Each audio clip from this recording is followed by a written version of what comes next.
tao nga iya sa Dios katong mga lagad niya nakasutana. Ang Dios pag nagtudlog sa mga idayan-dayan sa ana o sa kagitawag sa Bible. Ang pangutana, asa man mabasa sa Biblia, kapitulo bersikulo nga ang Dios mo ay nagbuot nga ang iyang ministro magsulob og Amerikana. Sige daw. Sa balaang kasulatan, ang tao nga iya sa Dios katong mga lagad niya nakasutana. Ug ang Dios pa nagtudlog sa mga idayan-dayan sa sutana sa usa ka gitawag og sa pari.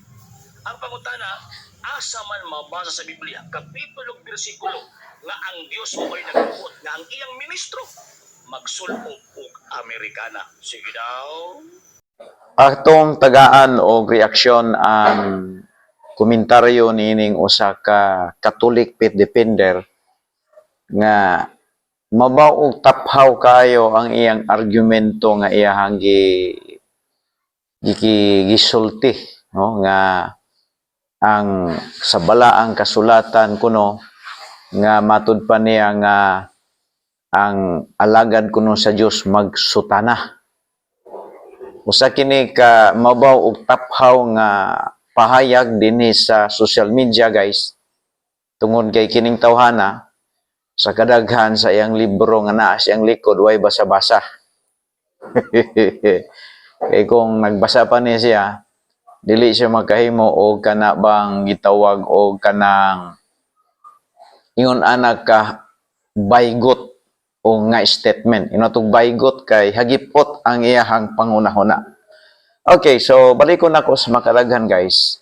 Kung mubalik ta sa background sa Old Testament, ang sinina sa mga tao kaniadto parihara nga nagsutana sila. Kung imo tan-awon sa background sa Old Testament, ang lalaki, ang sinina sa lalaki o sinina sa babae, parihara na sila nga nagsininag binabai.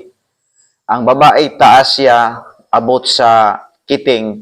Ang lalaki, sinina sa mga lalaki, murag yapog sutana na ubos ibabaw sa tuhod, o ubos sa tuhod. So ingon ana, guys, ang kustumbre sa mga tao sa ilahang panahon, silang kultura kaniadto, kay mao magina ang gitawag nato og pasyo. Murag dili pa kayo parihas karon ba nga pwede na nga naay pantalon, pwede na naay Amerikana. Muna siya, guys, muna siya. So kani si Mr. Catholic faith defender, wala siya background ni ana sa study ba. Ang iyang pag-ingon basta makasuot og sutana alagad na si Ginoo. Usa kana siya ka hagipot nga panghunahuna, inotog hagipot nga panghunahuna. Kay sa panahon sa una lagi, wala pa na discovery, guys, ang Amerikana o kining long sleeve o kining pantalon. Di ba? Mo na siya, guys. Tanan tao sa Jerusalem kung imong tan-awon ingon ana ilang sinina. Karon kini siya wa na upgrade ang dagan sa utok.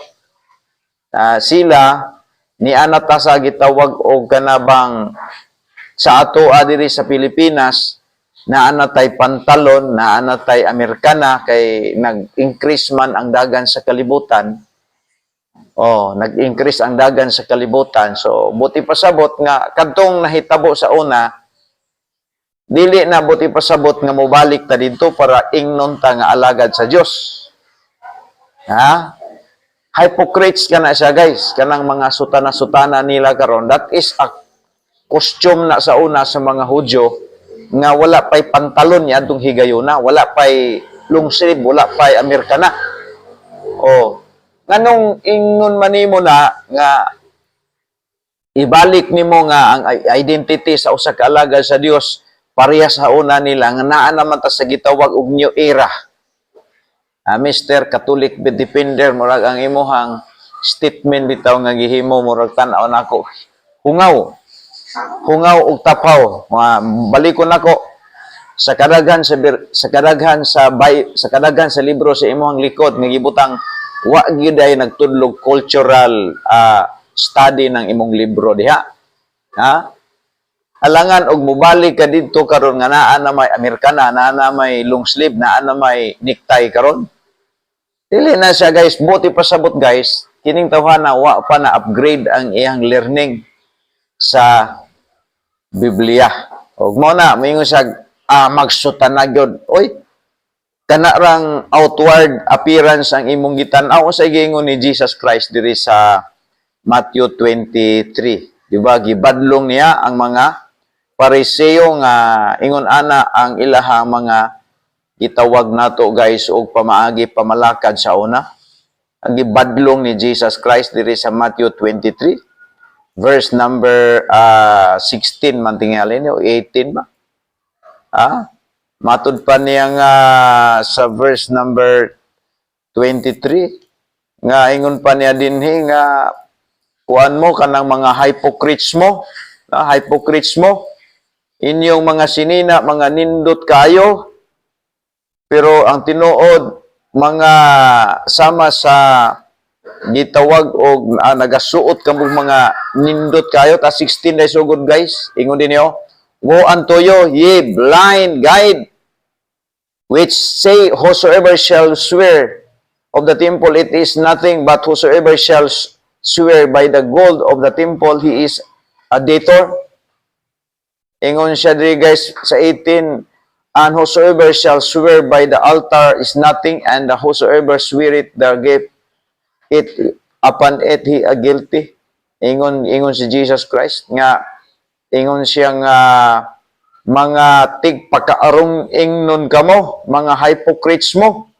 Matud pa niya diri sa verse number itawag nato mga higala o kining verse 27, matupan niya, "Woe unto you, scribe and Pharisees, hypocrites, for ye are alike unto a white sepulchre, with indeed appear beautiful outward, but are within full of the deeds, men's bones, and all the uncleanness.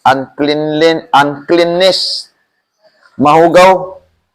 Ingon siya nga mga tigpakaurinon kamo nindot kayo mong sinina, pero sa ilalom ninyo mura mong panteon nga minatay ang sulod. So muni ang atong i-refute ani guys, ingon sa 28, "Ye so also outwardly appear righteous unto men, but within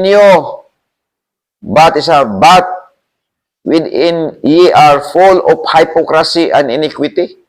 Matthew chapter 23 verse number 27 to 28.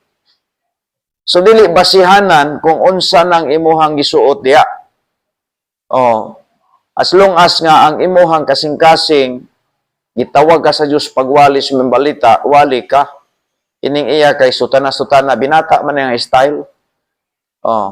Either bisan pa og kanang tulisan na magsuot-sutana, iya na i-consider nga alagad sa Ginoo naon sa pagkaunsa.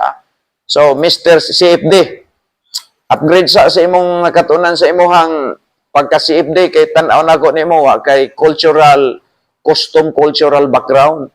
Sa kadaghan sa libro nga naa sa imong likod wa gyud ay bisan usa na nagtudlo sa gitawag og cultural background. Bida nimo oy.